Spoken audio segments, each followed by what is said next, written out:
अगर आपने कभी मॉडर्न सीपीयू पर multi threaded C plus plus लिखा है तो आप शायद सॉफ्टवेयर थ्रेड्स और ऑपरेटिंग सिस्टम शेड्यूलिंग यूनिट्स के बीच एक strict one to one relationship के बारे में सोचने के आदी होंगे। पिछले चैप्टर 14.1 में हमने एसटीडी थ्रेड और पी थ्रेड क्रिएट के मैकेनिक्स को एक्सप्लोर किया था। हमने देखा कि कैसे 16 फिजिकल कोर्स पर 16 सीपीयू थ्रेड्स को स्पॉन करना एक मैसिव कंकरेंसी विन है, लेकिन 10,000 एसटीडी थ्रेड इंस्टेंसेस को लॉन्च करने की कोशिश करने से आपका operating system context switching, thread control block allocations और स्टैक ओवरहेड के भारी दबाव में तुरंत घुटने टेक देगा। हालांकि जब हम जीपीयू प्रोग्रामिंग की दुनिया में कदम रखते हैं तो 10,000 थ्रेड्स लॉन्च करना न केवल एक रीजनेबल आइडिया है, बल्कि यह उस हार्डवेयर की उम्मीदों का सिर्फ एक छोटा सा हिस्सा है। इस कॉन्सेप्टुअल गैप को पाटने के लिए क्यूडा एक beautifully structured software model introduce करता है जिसे द क्यूडा एग्जीक्यूशन हायरार्की कहा जाता है। यह हायरार्की फिजिकल चिप को ग्रिड्स, थ्रेड ब्लॉक्स और इंडिविजुअल थ्रेड्स में ऑर्गेनाइज्ड एक इंट्यूटिव स्केलेबल सॉफ्टवेयर मॉडल में एब्स्ट्रैक्ट करती है। इस हायरार्की को समझना सिर्फ एक एकेडमिक एक्सरसाइज नहीं है, बल्कि यह ऐसा कोड लिखने का फंडामेंटल सीक्रेट है जो सिर्फ कुछ हार्डवेयर मॉड्यूल्स वाले पावर लैपटॉप जीपीयू के साथ साथ दर्जनों हाई परफॉर्मेंस कंप्यूट इंजिन्स से less enterprise data centre accelerator पर भी सिमलेसली चलता है। आइए इस हायरार्की की लेयर्स को खोलें और देखें कि सॉफ्टवेयर एब्स्ट्रैक्शन कैसे फिजिकल सिलिकॉन पर परफेक्टली मैप होता है। Section break, the 3 layers of CUDA thread organisation. जब आप एक क्यूडा कर्नल को इन्वोक करते हैं तो आप सिर्फ पैरेलल थ्रेड्स का एक अनस्ट्रक्चर्ड क्लाउड लॉन्च नहीं कर रहे होते हैं। इसके बजाय आप कंप्यूट वर्क की एक स्ट्रक्चर्ड 3 टियर्ड हायरार्की लॉन्च करते हैं। यह डायग्राम एक क्यूडा एग्जीक्यूशन ग्रिड के हायरार्किकल ऑर्गेनाइजेशन को इलस्ट्रेट करता है, ये दिखाते हुए कि कैसे पैरेलल कंप्यूटेशंस थ्रेड ब्लॉक्स के एक ग्रिड में स्ट्रक्चर्ड होते हैं, जहां हर ब्लॉक में मल्टीपल इंडिविजुअल थ्रेड्स एक मल्टी डायमेंशनल लेआउट में अरेंज्ड होते हैं। आइए सबसे छोटे कंपोनेंट से लेकर ओवरआर्चिंग स्ट्रक्चर तक हर लेयर को एग्जामिन करें। द इंडिविजुअल थ्रेड सबसे लोएस्ट लेवल पर थ्रेड होता है, ठीक वैसे ही जैसे एक सीपीयू थ्रेड किसी स्टैंडर्ड C++ फंक्शन को एग्जीक्यूट करता है, एक क्यूडा थ्रेड इंस्ट्रक्शंस के एक सीक्वेंशियल सीक्वेंस को एग्जीक्यूट करता है। इसका अपना खुद का प्राइवेट स्टेट होता है जिसमें एक प्रोग्राम काउंटर, एक प्राइवेट स्टैक फ्रेम और हार्डवेयर रजिस्टर्स का एक डेडिकेटेड सेट शामिल होता है। हालांकि हैवी सीपीयू थ्रेड्स के अपोजिट एक क्यूडा थ्रेड एक्स्ट्राऑर्डिनरी लाइटवेट होता है। जीपीयू थ्रेड्स को क्रिएट करना, कॉन्टेक्स्ट स्विच करना और उन्हें रिटायर करना जीरो सॉफ्टवेयर ओवरहेड लेता है, क्योंकि ये सारे ऑपरेशंस पूरी तरह से हार्डवेयर लॉजिक में मैनेज होते हैं। एक सिंगल क्यूडा थ्रेड आपके कर्नल कोड के अंदर एग्जीक्यूशन की एक लेन को एग्जीक्यूट करता है। द थ्रेड ब्लॉक या वर्क ग्रुप इंडिविजुअल थ्रेड्स के एक कलेक्शन को एक थ्रेड ब्लॉक में एक साथ ग्रुप किया जाता है, जिसे अक्सर सिर्फ एक ब्लॉक कहा जाता है। एक ही ब्लॉक के अंदर के थ्रेड्स कोई आइसोलेटेड स्ट्रेंजर्स नहीं होते, वे एक कोऑपरेटिव यूनिट से बिलोंग करते हैं। चूंकि एक ब्लॉक में थ्रेड्स एक साथ एग्जीक्यूट होते हैं, क्यूडा उन्हें यह सब करने के मैकेनिज्म प्रोवाइड करता है, जैसे कि सिंक्रोनाइज करना। एक सिंगल ब्लॉक के अंदर के थ्रेड्स सिंक थ्रेड्स इंट्रिंसिक का यूज करके एक एक्सप्लिसिट एग्जीक्यूशन बैरियर तक पहुंच सकते हैं, जो ये गारंटी देता है कि ब्लॉक के सभी थ्रेड्स किसी भी थ्रेड को आगे बढ़ने की परमिशन मिलने से पहले बिल्कुल उसी सेम इंस्ट्रक्शन तक पहुंच जाएं। दूसरा है मेमोरी शेयर करना। एक ब्लॉक के अंदर के थ्रेड्स एक high speed on chip scratchpad memory का एक्सेस शेयर करते हैं, जिसे शेयर्ड मेमोरी के रूप में जाना जाता है, जिसके बारे में हम चैप्टर 23 में गहराई से जानेंगे। आपके डेटा के नेचर के बेसिस पर थ्रेड ब्लॉक्स को 1, 2 या 3 डायमेंशंस में स्ट्रक्चर किया जा सकता है। अगर आप एक 1D वेक्टर को प्रोसेस कर रहे हैं तो थ्रेड्स का एक 1D ब्लॉक लॉजिकल सेंस बनाता है। अगर आप एक 2D इमेज मैट्रिक्स या 3D fluid dynamics voxel grid को प्रोसेस कर रहे हैं तो अपने थ्रेड ब्लॉक को 2D रेक्टेंगल या 3D क्यूब के रूप में ऑर्गेनाइज करना कोऑर्डिनेट कैलकुलेशंस को आसान बना देता है। द ग्रिड हायरार्की के सबसे टॉप पर ग्रिड होता है। एक ग्रिड एक सिंगल कर्नल लॉन्च द्वारा क्रिएट किए गए सभी थ्रेड ब्लॉक्स का कंप्लीट कलेक्शन होता है। जब सीपीयू यानी होस्ट उस एग्जीक्यूशन कॉन्फ़िगरेशन सिंटैक्स का यूज करके एक कर्नेल लॉन्च करता है, जिसे हमने सब टॉपिक 21.1 में इंट्रोड्यूस किया था, जैसे कि kernel triple less than grid dim block dim triple greater than, तो ये एक नया ग्रिड डिफाइन करता है। एक सिंगल ग्रिड के अंदर के सभी थ्रेड ब्लॉक्स बिल्कुल सेम कर्नेल फंक्शन को एग्जीक्यूट करते हैं। थ्रेड ब्लॉक्स की ही तरह ग्रिड्स को भी 1, 2 या 3 डायमेंशंस में ऑर्गेनाइज किया जा सकता है। किसी दिए गए ग्रिड के अंदर हर थ्रेड ब्लॉक का शेप और थ्रेड काउंट बिल्कुल सेम होने की गारंटी होती है, जैसा कि ब्लॉक डिम द्वारा डिफाइन किया गया है। Section break. Mapping software abstractions to silicon. अब मुझे एक हार्डवेयर सिस्टम्स स्पेशलिस्ट के रूप में अपने रोल में आने दीजिए। हालांकि ग्रिड्स थ्रेड ब्लॉक्स और थ्रेड्स सॉफ्टवेयर डेवलपर्स के लिए एक कन्वीनियंट प्रोग्रामिंग मॉडल प्रोवाइड करते हैं, लेकिन जीपीयू हार्डवेयर एब्स्ट्रैक्ट कॉन्सेप्ट्स को एग्जीक्यूट नहीं करता है। यह फिजिकल सिलिकॉन सर्किट्स पर इलेक्ट्रिसिटी को एग्जीक्यूट करता है। यह समझने के लिए कि कूडा को इस तरह क्यों स्ट्रक्चर किया गया है, हमें यह ट्रेस करना होगा कि ये 3 सॉफ्टवेयर कॉन्सेप्ट सीधे उन हार्डवेयर कंपोनेंट्स पर कैसे लैंड करते हैं जिन्हें हमने चैप्टर 19.4 यानी द स्ट्रीमिंग मल्टीप्रोसेसर आर्किटेक्चर में एक्सप्लोर किया था। यह टेबल जीपीयू सॉफ्टवेयर एब्स्ट्रैक्शंस को उनके हार्डवेयर इक्विवेलेंट से मैप करती है और उनके की फिजिकल कैरेक्टरिस्टिक्स को डिस्क्राइब करती है। फर्स्ट, एक software grid entire GPU device को करस्पॉन्ड करता है, जो सारे स्ट्रीमिंग मल्टीप्रोसेसर्स, ग्लोबल मेमोरी या वीरैम और L2 कैश को एनकम्पस करता है। नेक्स्ट, एक thread block single streaming multiprocessor या एसएम से मैप होता है। यह पूरी तरह से 1 एसएम पर एग्जीक्यूट होता है और एसएम रजिस्टर फाइल और L1 या शेयर्ड मेमोरी को शेयर करता है। एक वॉरप जिसमें 32 थ्रेड्स होते हैं, SIMT वॉरप शेड्यूलर को करस्पॉन्ड करता है। यह एक फिजिकल एग्जीक्यूशन ग्रुप है जो SIMT एग्जीक्यूशन मॉडल के अंडर लॉक स्टेप में एग्जीक्यूट होता है। फाइनली, एक इंडिविजुअल थ्रेड एक कूडा कोर या एग्जीक्यूशन लेन से मैप होता है, जहां एक single scalar thread state hardware registers द्वारा मैनेज की जाती है। चलिए उन स्ट्रिक्ट रूल्स को समझते हैं जो ये गवर्न करते हैं कि ये सॉफ्टवेयर लेयर्स हार्डवेयर से कैसे मैप होती हैं। रूल 1, एक ग्रिड पूरे जीपीयू में फैला होता है। जब आप एक ग्रिड लॉन्च करते हैं तो हार्डवेयर का टॉप लेवल शेड्यूलर, जिसे एनवीडिया आर्किटेक्चर में गीगा थ्रेड इंजन के रूप में जाना जाता है, होस्ट ड्राइवर से कमांड रिसीव करता है। Giga thread engine physical chip पर अवेलेबल स्ट्रीमिंग मल्टीप्रोसेसर्स यानी एसएम्स के टोटल एरे को देखता है और उन एसएम्स पर ग्रिड के थ्रेड ब्लॉक्स को असाइन करना शुरू कर देता है। रूल 2, एक थ्रेड ब्लॉक पूरी तरह से एक सिंगल एसएम पर रहता है। कूडा प्रोग्रामिंग में यह सबसे क्रिटिकल हार्डवेयर रूल है। एक सिंगल थ्रेड ब्लॉक के पूरी तरह से एक सिंगल स्ट्रीमिंग मल्टीप्रोसेसर पर ही एग्जीक्यूट होने की गारंटी होती है। एक थ्रेड ब्लॉक कभी भी 2 फिजिकल एसएमएस के बीच स्प्लिट नहीं होगा। ये रूल इतना नॉन नेगोशिएबल क्यों है? चैप्टर 19.4 से एक एसएम के फिजिकल लेआउट को कंसीडर कीजिए। लोकल रजिस्टर फाइल आपके कोड को पावर देने वाले हजारों 32 बिट रजिस्टर्स फिजिकली उस स्पेसिफिक एसएम के कोर क्लस्टर के अंदर लोकेटेड होते हैं। शेयर्ड मेमोरी या L1 cash inter thread communication के लिए यूज होने वाला ultra low latency SRAM physically उस स्पेसिफिक एसएम के डाई स्पेस पर एच्ड होता है।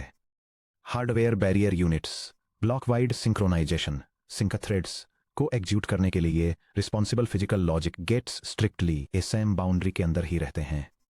अगर एनवीडिया के इंजीनियर्स एक थ्रेड ब्लॉक को 2 डिफरेंट फिजिकल एसएमएस के बीच स्प्लिट होने देते, तो उन थ्रेड्स को सिंक्रोनाइज करने के लिए चिप के पार हाई लेटेंसी क्रॉसबार इंटरकनेक्ट्स पर मैसेज भेजने की जरूरत पड़ती। शेयर्ड मेमोरी एक्सेस को लोकल एसएम को छोड़ना पड़ता और चिप वाइड बसेस से गुजरना पड़ता, जिससे परफॉर्मेंस डिस्ट्रॉय हो जाती। इस कंस्ट्रेंट को एनफोर्स करके कि 1 thread block equal to 1 SM, CUDA guarantee देता है कि एक ब्लॉक के अंदर थ्रेड कम्युनिकेशन और synchronisation on chip SRAM latencies पर हाई स्पीड से हो। यह डायग्राम एक ग्राफिक्स प्रोसेसिंग यूनिट की हार्डवेयर मैपिंग को इलस्ट्रेट करता है, जो दिखाता है कि कैसे individual streaming multiprocessors thread blocks को होस्ट करते हैं और शेयर्ड मेमोरी और रजिस्टर फाइल्स जैसे अपने खुद के लोकल रिसोर्सेज को मैनेज करते हैं। हालांकि ध्यान दें कि इसका उल्टा सच नहीं है। जबकि एक थ्रेड ब्लॉक मल्टीपल एसएमएस में नहीं फैल सकता, एक single SM simultaneously multiple thread blocks को होस्ट कर सकता है, बशर्ते एसएम के पास उन्हें अकोमोडेट कोऑर्डिनेट करने के लिए enough free registers, shared memory और एग्जीक्यूशन स्लॉट्स अवेलेबल हों। रूल 3, थ्रेड्स को हार्डवेयर एग्जीक्यूशन के लिए वार्प्स में ग्रुप किया जाता है। जब आप इंडिविजुअल थ्रेड्स या थ्रेड ब्लॉक्स के टर्म्स में सोचते हुए अपना कर्नेल कोड लिखते हैं, तो एसएम के एग्जीक्यूशन यूनिट्स वार्प्स के टर्म्स में सोचते हैं। जैसा कि हमने chapter 18.7 the SIMT execution paradigm में एस्टेब्लिश किया था, एक एसएम थ्रेड ब्लॉक को 32 थ्रेड्स के कॉन्टिगुअस ग्रुप्स में ब्रेक करता है जिन्हें वार्प्स कहा जाता है। फॉर एग्जाम्पल, थ्रेड्स 0 to 31 मिलकर वार्प 0 बनाते हैं, थ्रेड्स 32 to 63 मिलकर वार्प 1 बनाते हैं, और इसी तरह आगे भी। स्ट्रीमिंग मल्टीप्रोसेसर या एसएम के अंदर का हार्डवेयर वार्प शेड्यूलर एक एक्टिव वार्प को सिलेक्ट करता है और फिजिकल कूडा कोर्स एएलयूज पर उसके इंस्ट्रक्शंस को लॉक स्टेप में एग्जीक्यूट करता है। जब कोई थ्रेड किसी इंस्ट्रक्शन को एग्जीक्यूट करता है तो इसे single instruction multiple threads SIMT के जरिए एग्जीक्यूट किया जाता है। Section break, dynamic hardware scalability, the any order any SM philosophy.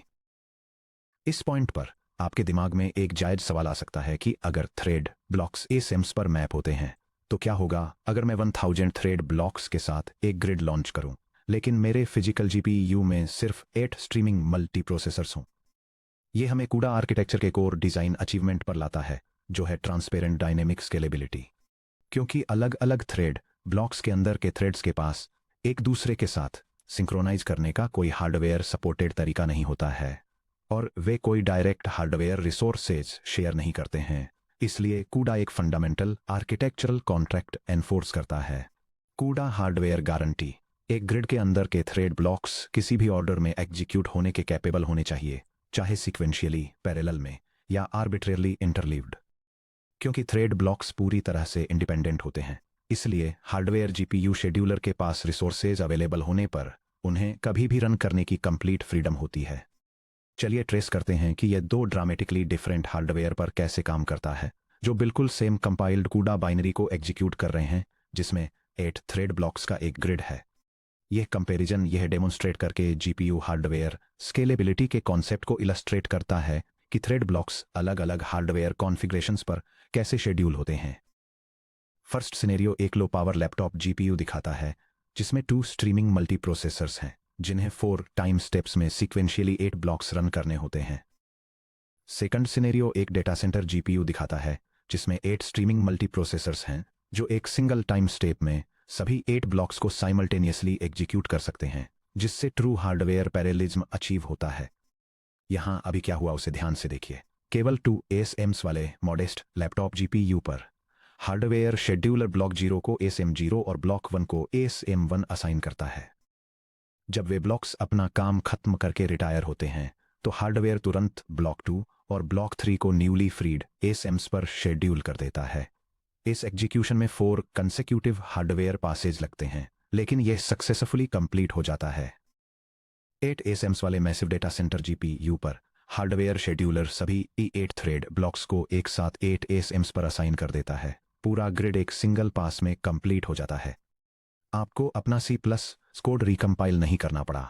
आपको टारगेट ग्राफिक्स कार्ड की कंप्यूट कैपेबिलिटीज या कोर काउंट्स को डिटेक्ट करने वाले इफ या एल्स चेक्स लिखने की जरूरत नहीं पड़ी।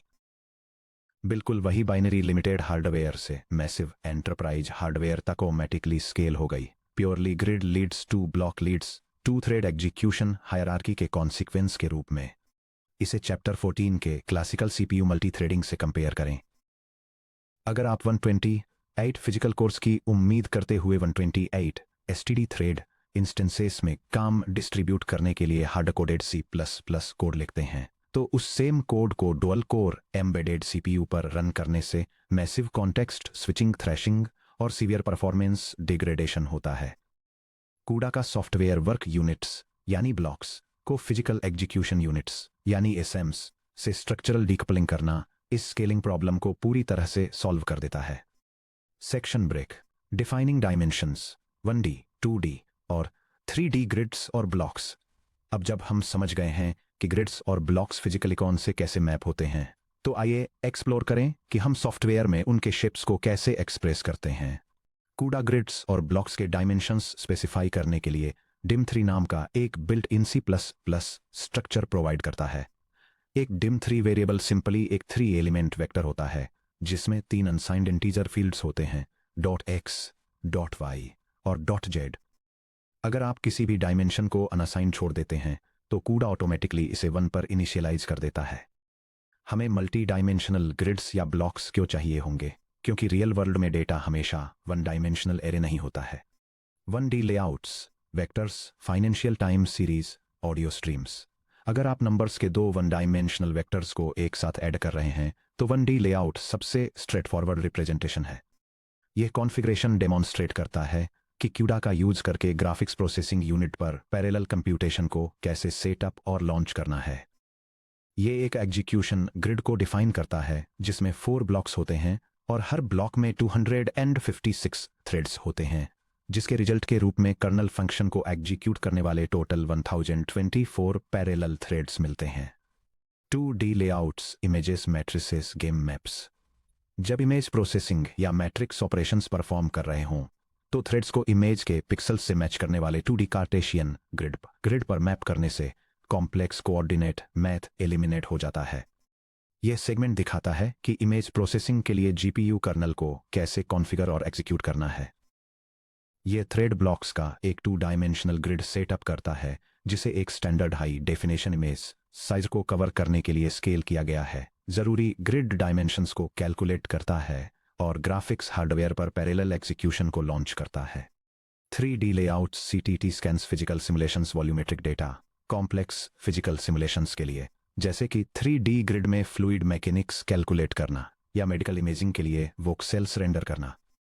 यह कॉन्फ़िगरेशन एक फ्लूइड डायनेमिक्स सिमुलेशन रन करने के लिए ग्राफिक्स प्रोसेसिंग यूनिट पर एक पैरेलल कंप्यूटिंग कर्नल को सेटअप और एग्जीक्यूट करता है। यह एक बड़े वॉक्सल वॉल्यूम को कवर करने के लिए थ्रेड ब्लॉक्स का एक 3 डायमेंशनल ग्रिड डिफाइन करता है, कंप्यूटेशन को पैरेलल प्रोसेसर्स पर मैप करता है और फिर वॉक्सल डेटा पर सिमुलेशन को इनिशिएट करता है। अंडर द हुड, चाहे आप 1D, 2D या 3D डायमेंशंस स्पेसिफाई करें, हार्डवेयर फिर भी मेमोरी को सीक्वेंशियली ही ट्रीट करता है। 2D और 3D शिप्स बस एक कन्वीनियंस मैकेनिज्म है जो क्यूडा प्रोवाइड करता है ताकि डेवलपर्स हार्डवेयर थ्रेड्स को फिजिकल प्रॉब्लम डोमेन्स से मैप कर सकें। Section break. Hardware resource constraints block sizes को क्या लिमिट करता है? एक प्रैक्टिकल क्यूडा प्रोग्रामर के तौर पर आपके मन में यह सवाल आ सकता है कि अगर बड़े थ्रेड ब्लॉक्स का मतलब हर एसएम पर ज्यादा पैरेलल काम है तो मैं सीधे 10,000 थ्रेड्स वाला थ्रेड ब्लॉक क्यों नहीं क्रिएट कर लेता? इसका जवाब स्ट्रीमिंग मल्टी प्रोसेसर के अंदर की फिजिकल हार्डवेयर लिमिट्स पर आकर टिकता है। एक एसएम सिलिकॉन का एक फिक्स्ड पीस होता है, इसमें फिजिकल रजिस्टर्स का एक finite number, shared memory bytes की एक फिक्स्ड क्वांटिटी और इस बात पर एक हार्ड मैक्सिमम लिमिट होती है कि इसके हार्डवेयर शेड्यूलर एक साथ कितने थ्रेड स्टेट ट्रैकर्स को मैनेज कर सकते हैं। मॉडर्न एनवीडिया आर्किटेक्चर्स में, जैसे कि एम्पियर, होपर और एडा लवलेस, नीचे दिए गए फिजिकल कंस्ट्रेंट्स को स्ट्रिक्टली एनफोर्स किया जाता है। मैक्सिमम थ्रेड्स पर ब्लॉक हार्डवेयर लिमिट्स ये तय करती हैं कि एक सिंगल थ्रेड ब्लॉक में 1024 से ज्यादा टोटल थ्रेड्स नहीं हो सकते, जहां x times y times z 1024 से कम या उसके इक्वल टू हो। अगर आप डिम 3 ब्लॉक डिम 32 के साथ एक लॉन्च करने की कोशिश करेंगे जो कि 32 टाइम्स 2 इक्वल टू 22048 थ्रेड्स के बराबर है, तो इससे तुरंत एक रन टाइम लॉन्च एरर आएगा, CUDA error, invalid configuration. Register limits पर ब्लॉक, हर एसएम के पास रजिस्टर्स का एक फिक्स्ड पूल होता है, आमतौर पर 65,536 रजिस्टर्स पर एसएम। अगर आपका कर्नेल कोड पर थ्रेड 64 रजिस्टर्स यूज करता है तो 1024 थ्रेड्स का लॉन्च करने के लिए 1024 टाइम्स 64 इक्वल टू 65,536 रजिस्टर्स की जरूरत होगी। वह अकेला ब्लॉक ही एसएम के रजिस्टर बजट को पूरी तरह से सैचुरेट कर देगा। मैक्सिमम रेजिडेंट ब्लॉक्स पर एसएम एक एसएम एक साथ केवल एक लिमिटेड नंबर में ही एक्टिव थ्रेड ब्लॉक्स को होस्ट कर सकता है, आमतौर पर मैक्सिमम 16 to 32 ब्लॉक्स, जो कि आर्किटेक्चर जनरेशन पर डिपेंड करता है। अगर आपका कर्नेल एक सिंगल एसएम के पास फिजिकली मौजूद रजिस्टर्स या शेयर्ड मेमोरी से ज्यादा की रिक्वेस्ट करता है तो कर्नेल लॉन्च पूरी तरह से फेल हो जाएगा। अवेलेबल हार्डवेयर रिसोर्सेज के हिसाब से ब्लॉक साइजेस को बैलेंस करना एक कोर स्किल है जिसे ऑक्यूपेंसी ऑप्टिमाइजेशन कहा जाता है और इसे हम चैप्टर 25 में डिटेल में कवर करेंगे। Section break. Previewing coordinates, how threads find their purpose. हमने कॉन्सेप्चुअल और हार्डवेयर दोनों पर्सपेक्टिव से ग्रिड्स, ब्लॉक्स और थ्रेड्स के बारे में डिस्कशन किया है। लेकिन जब आपका कोड जीपीयू के अंदर रन हो रहा होता है तो हर एक सिंगल थ्रेड आपके कर्नेल फंक्शन से एग्जैक्ट सेम कोड इंस्ट्रक्शंस को रन करता है। थ्रेड ए को कैसे पता चल है कि उसे किसी एरे के एलिमेंट 0 पर काम करना है, जबकि थ्रेड बी को पता होता है कि उसे एलिमेंट 1 पर काम करना है? इसका जवाब देने के लिए क्यूडा हर थ्रेड को एग्जीक्यूशन एनवायरनमेंट में बने बनाए special predefined read only intrinsic variables provide करता है। ग्रिड डिम, इसमें एंटायर ग्रिड के डायमेंशंस होते हैं, टाइप डिम 3। ब्लॉक डिम, इसमें हर थ्रेड ब्लॉक के डायमेंशंस होते हैं, टाइप डिम 3। ब्लॉक IDX, इसमें ग्रिड के अंदर करंट थ्रेड ब्लॉक का 3D इंडेक्स होता है, टाइप uint 3। थ्रेड IDX, इसमें इसके ब्लॉक के अंदर करंट थ्रेड का 3D इंडेक्स होता है, टाइप uint 3।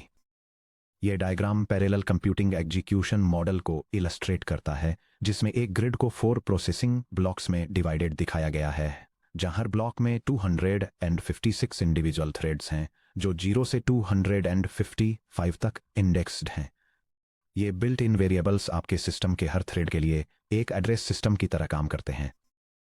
थ्रेड के ब्लॉक के अंदर की लोकल पोजीशन थ्रेड IDX को ओवरऑल ग्रिड के अंदर ब्लॉक की पोजीशन ब्लॉक IDX के साथ कंबाइन करके एक थ्रेड पूरे एग्जीक्यूशन रन में अपनी यूनिक ग्लोबल आइडेंटिटी कैलकुलेट कर सकता है। एग्जाम्पल के लिए एक सिंपल 1D एरे कंप्यूटेशन में जहां हर ब्लॉक में blockdim.x थ्रेड्स होते हैं। Global thread ID equal to open parenthesis blockindex.x times blockdimension.x close parenthesis plus threadindex.x। अगर थ्रेड 5 ब्लॉक 2 के अंदर ऑपरेट करता है और हर ब्लॉक में 256 थ्रेड्स हैं, global thread ID equal to open parenthesis 2 times 256 close parenthesis plus 5 equal to 517। Thread 517 तुरंत जान जाता है कि वह आपके इनपुट एरे के एलिमेंट 517 को प्रोसेस करने के लिए रिस्पॉन्सिबल है। सेक्शन ब्रेक, समरी और की टेकअवेज। क्यूडा एग्जीक्यूशन हायरार्की के हमारे एक्सप्लोरेशन को रैप अप करने के लिए आइए उनकी आर्किटेक्चरल प्रिंसिपल्स को कंसोलिडेट करें जिन्हें हमने कवर किया है। सॉफ्टवेयर हायरार्की के तहत क्यूडा एग्जीक्यूशन को ग्रिड्स में ऑर्गेनाइज करता है जो इंडिपेंडेंट थ्रेड ब्लॉक्स से मिलकर बनते हैं, और ये thread blocks individual scalar threads से बने होते हैं। हार्डवेयर मैपिंग की बात करें तो एक ग्रिड पूरे फिजिकल GPU में फैला होता है। इस बात की गारंटी होती है कि एक थ्रेड ब्लॉक पूरी तरह से एक ही स्ट्रीमिंग मल्टीप्रोसेसर यानी SIM के अंदर एग्जीक्यूट होगा, जिससे इसके थ्रेड्स को लोकल रजिस्टर्स, शेयर्ड मेमोरी और हार्डवेयर बैरियर्स का लो लेटेंसी एक्सेस मिलता है। एक SIM के अंदर के थ्रेड्स को हार्डवेयर SIMT एग्जीक्यूशन के लिए 32 थ्रेड वार्प्स में ग्रुप किया जाता है। इंडिपेंडेंट ब्लॉक एग्जीक्यूशन के लिए थ्रेड ब्लॉक्स बिना किसी डिपेंडेंसी के किसी भी ऑर्डर में एग्जीक्यूट होने के काबिल होने चाहिए। यही स्ट्रिक्ट डिकपलिंग क्यूडा प्रोग्राम्स को बिना किसी कोड मॉडिफिकेशन के मोबाइल चिप्स से लेकर मैसिव डेटा सेंटर एक्सेलरेटर तक हर चीज पर डायनामिकली स्केल करने की परमिशन देती है। हार्डवेयर लिमिट्स की बात करें तो थ्रेड ब्लॉक्स मैक्सिमम 1024 थ्रेड्स तक ही सीमित होते हैं, और हर SIM की total block resident capacity physical hardware registers और शेयर्ड मेमोरी से कंस्ट्रेंड होती है। इस स्ट्रक्चरल फाउंडेशन के तैयार होने के साथ अब आप थ्रेड इंडेक्सिंग के मैथमेटिकल मैकेनिक्स को हैंडल करने के लिए तैयार हैं। सब टॉपिक 21.4 में हम इन कॉन्सेप्ट्स को आगे बढ़ाते हुए 1D, 2D और 3D डेटा सेट्स के कोऑर्डिनेट इंडेक्स कैलकुलेशन में मास्टरी हासिल करेंगे।